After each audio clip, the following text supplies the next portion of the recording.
محمد كما باركت على إبراهيم وعلى آل إبراهيم إنك حميد مجيد.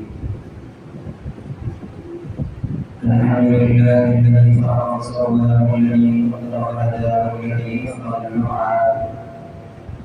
الحمد لله الذي خلق الإنسان من نطفة فإذا هو خصيم مبين.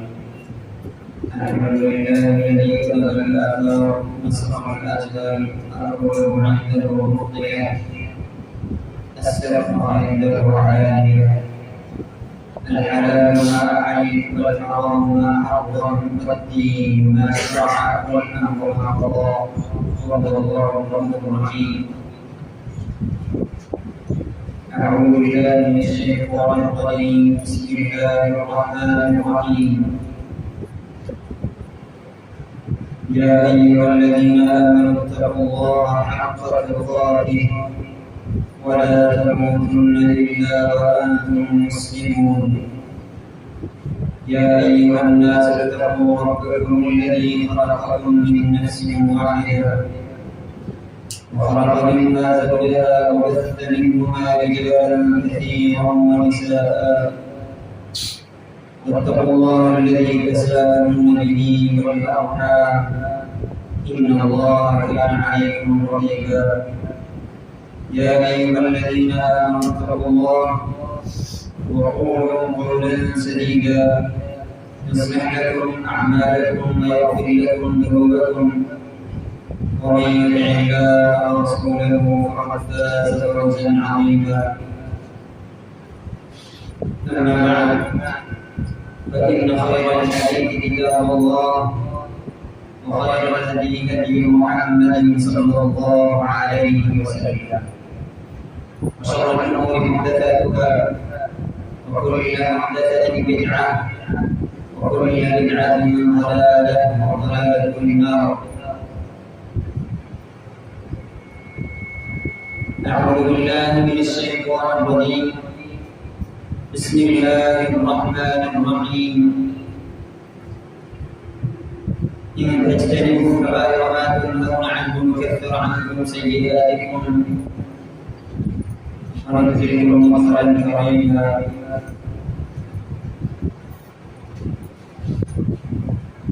صدق الله العظيم. رب سبحانه وتعالى